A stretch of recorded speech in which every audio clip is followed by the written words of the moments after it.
You said that forgiving people is the best beauty treatment. Yes. Who have you forgiven that made you so beautiful? Well, you know, in the course of a life, there's a few people who don't necessarily do what you want to do. You have points of view. I don't have enemies as such, as far as I know. But I think sometimes one has misunderstandings. I have to, could someone wipe these glasses for me? I can't see anything. Would you be, Nikki, are you here? Could you wipe my glasses for me? I'm sorry. It's just blindness. It's not good.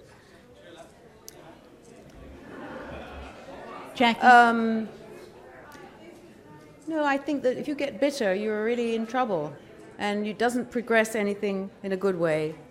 So I'm all for, it takes time to forgive, but I totally believe in it. Where will you keep your Golden Globe? You know, I haven't thought about that. I don't know. Probably in London. And then exactly, you were so emotional. So when else do you get emotional? I don't get emotional that much. I've got my control pretty in place, and this surprised me enormously. And of course, I am deeply emotional, but I try not to put it out there because I think it's embarrassing to people sometimes, and I sometimes think it stops other people having their own feelings. It inhibits other people's feelings. So I try to keep it together. You know, when you make movies, you have to dig into your emotions. And when you start acting, it's really difficult to find them sometimes. But as you gradually, as you do, you work and you, thank you very much. As you work and you grow older, your emotions just kind of rise to the top, and you can get them much more quickly. So it's really, sometimes it's such a thing, you have to hold it away from you because you know you can get there that quickly. I wasn't raised with the method. I was just learnt my own method of getting to where I need to go as an actress. And it's like my skin is very alive with emotion, and I can get there quickly. Sometimes it's better not to get there so quickly, as in life.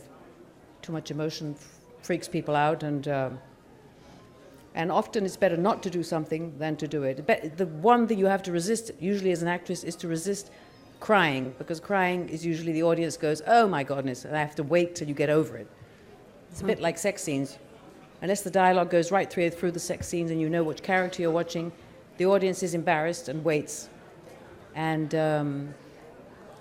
is not really that comfortable. Jacqueline, hi. Hello. Hey, how are you? Hello. How are Hello. So your glasses are working. Yes. What is it about this part and this role that made people connect and that you connected with? What is it about this particular performance that brought you here?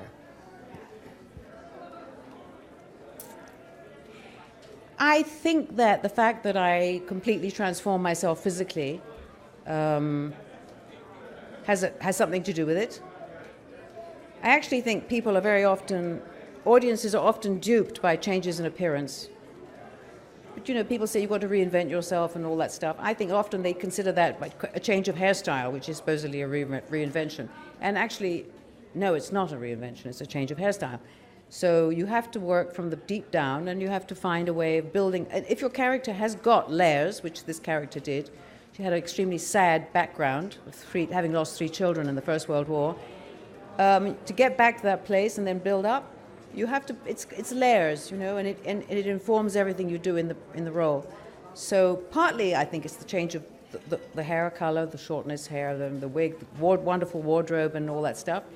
But I think it's also the work of the actor. Jacqueline, to extreme right, it's Sam Rubin from KTLA. I'm waving my hand to you. Hello, how are you? Nice to see you. Really good. Nice to see you. Congratulations to you. Thank you. I tell you what, I think people are going to spend a lot of time tonight talking about what you said on stage. Really? Yes, I really think so. Were you surprised at receiving the Golden Globe, and were these remarks completely spontaneous? My sense was that they were. Well, I was certainly surprised. I was told that my category was coming up second from last. So I was absolutely stunned. I wondered why the guy was there with the camera and he's filming me. I thought, what's he looking at here? There was a person filming. And I was completely out of it, thinking about where's my dinner, and I still haven't got the dinner I was expecting. My remarks, I can't really remember what I said, actually.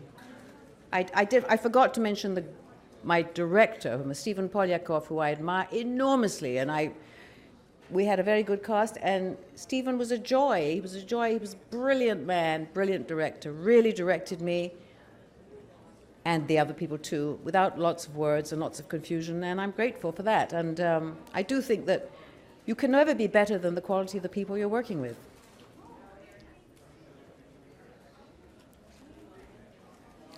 Anybody else?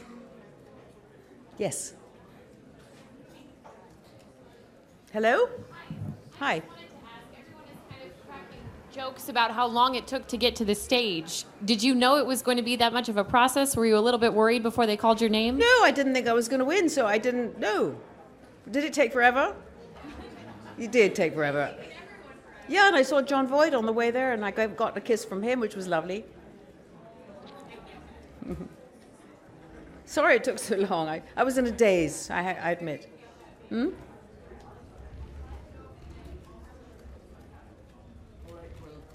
Have you had enough of me? Yes. Okay. Okay. Thank you. Thank you. Thanks.